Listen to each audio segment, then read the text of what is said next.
Hey there, I'm Tammy at All About Living, and today I'm going to show you how I make homemade shake and bake, because that stuff's almost $3 a box, and no way am I going to come anywhere close to $3. And it's better for you, it doesn't have stuff you can't pronounce, and it tastes good. So let's get to this.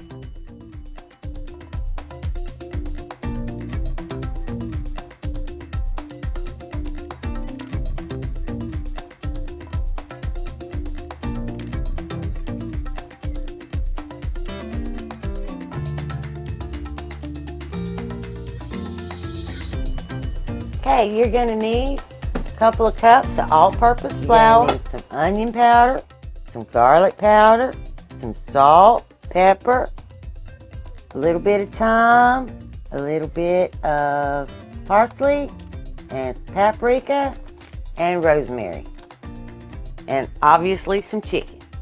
Okay, and I forgot you need some butter and some olive oil for frying, but that's separate. Okay, here we go.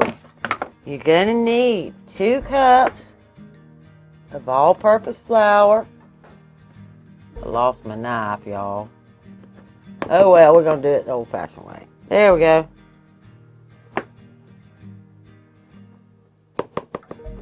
Two cups of sifted flour. Going to get that sifted.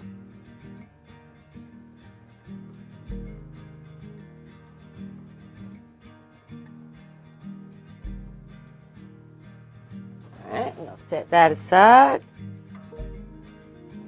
There it is. We're going to get that sifted flour into our Ziploc bag as easily as possible.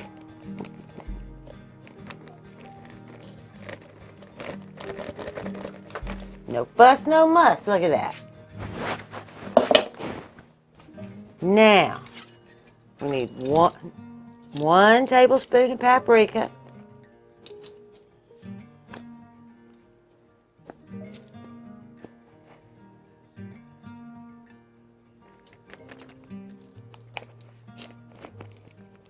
Hold on, y'all.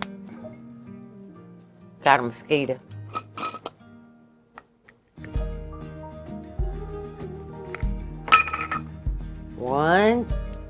Wrong one.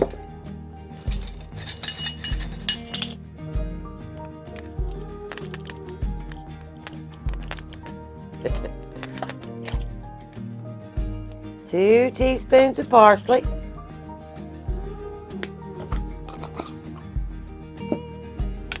Two teaspoons thyme.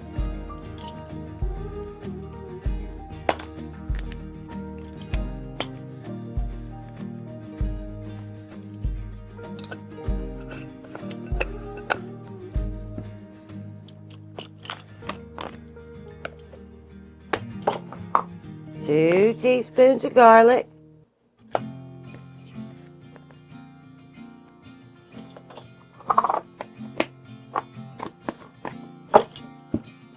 Two teaspoons of onion powder.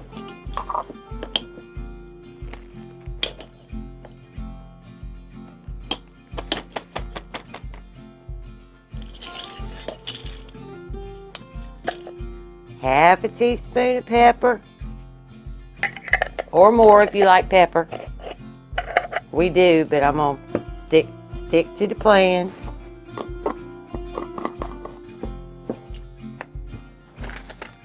And 1 teaspoon of rosemary.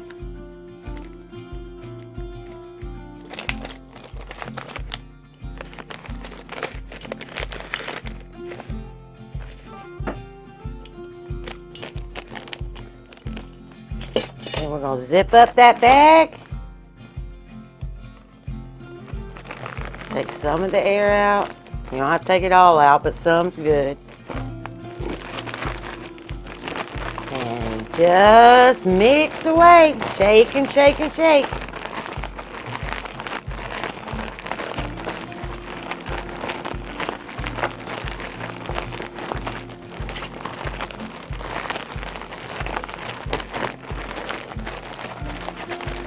Make sure, just do it for a little while. Make sure that all those seasonings get down in all of that flour.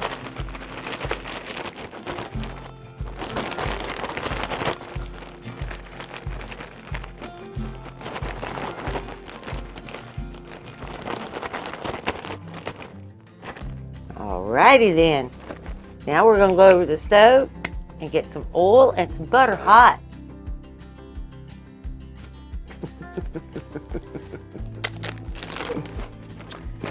Alright, y'all. I apologize. I skipped right over the salt. You need a teaspoon of salt in there too. So let's get that in there. Zip it back up. Get a little air out. And incorporate that salt. Nobody's perfect.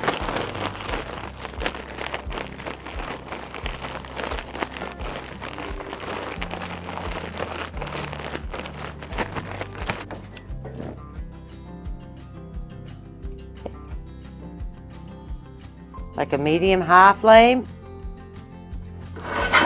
Medium-high. Get that pan on there. Let it start getting hot. Now, this is a shake and bake.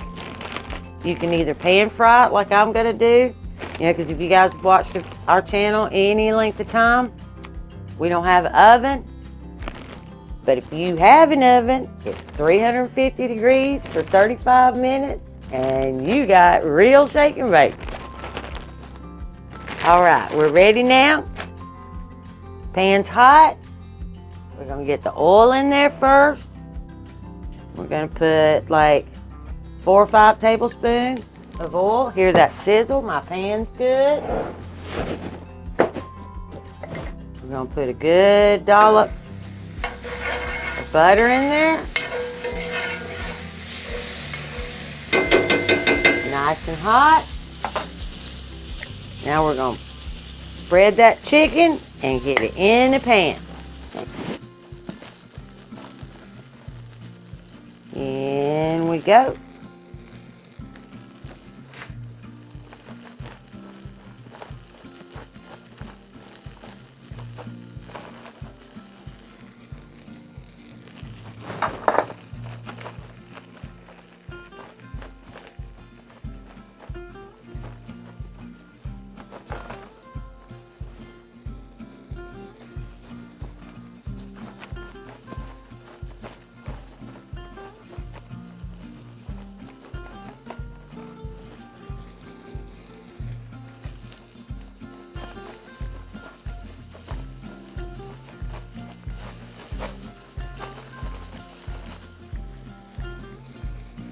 Now, just take your shake and bake, roll it up,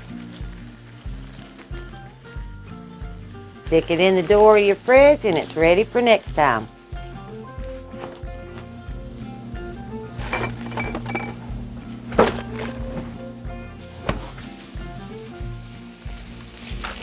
Okay, I'm going to turn that down just a little bit. Not too much because I am frying, but I am going to turn that down because that butter got pretty brown pretty quick, so it's down. Alright, I did turn this down just a little bit. It's still in that medium range, but medium high, my butter got a little too brown too fast, so we're just going to watch it. It's good to go. Now we're going to get our macaroni ready, so I'm going to get me some water to boiling.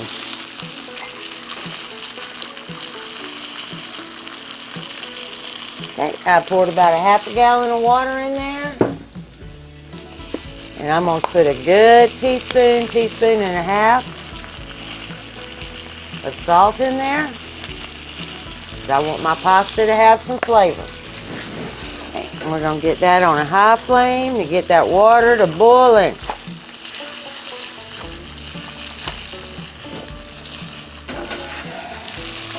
Get that lid on there. We're good for a few minutes. Okay, now we're going to get that chicken turned nice and brown. You can tell usually it's time to turn by the edges around the outside, they'll be turning brown.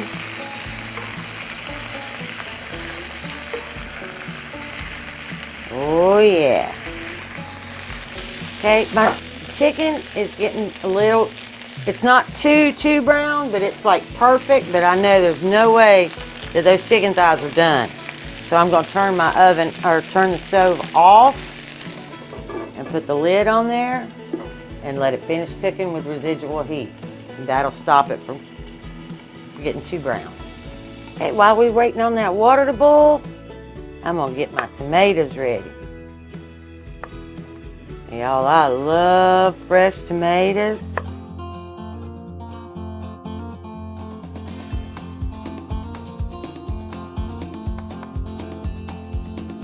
Okay, we're going to salt them. Kind of liberally. I like a lot of salt on my tomatoes. And it helps draw the liquid out so they're not quite so runny on your plate when you do it this way. All right, we're going to do that. We're going to get some pepper. I like a lot of pepper on my tomatoes too. So.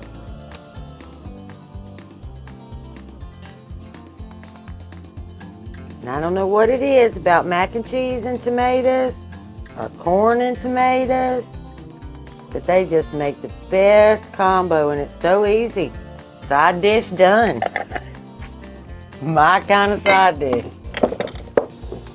Water's boiling finally. Let's get my macaroni in there.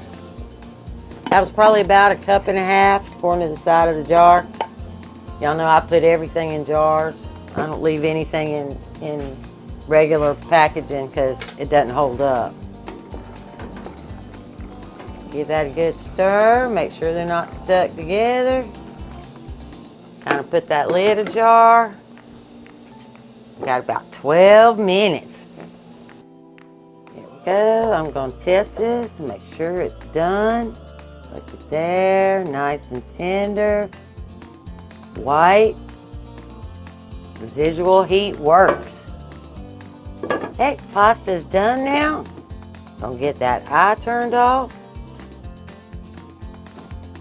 And we're gonna get this water drained. Okay, nice and drained.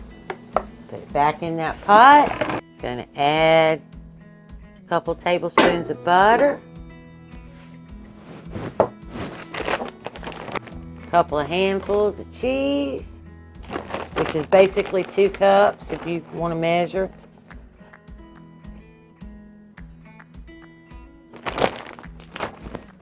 And just a little bit of milk, just a little. We can always add it, but you can't take it out. So just a little milk.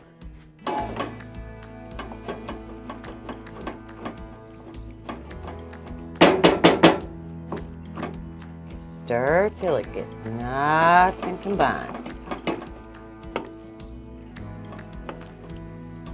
And that is quick and easy mac and cheese.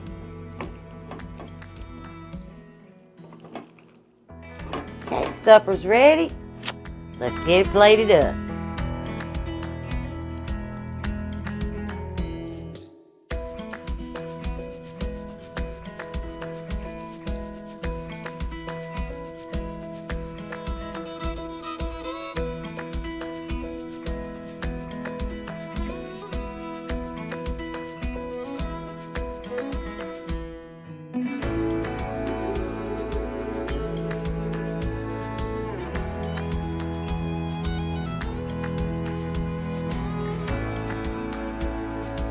All right, there is our stovetop shake and bake that you can absolutely put in the oven.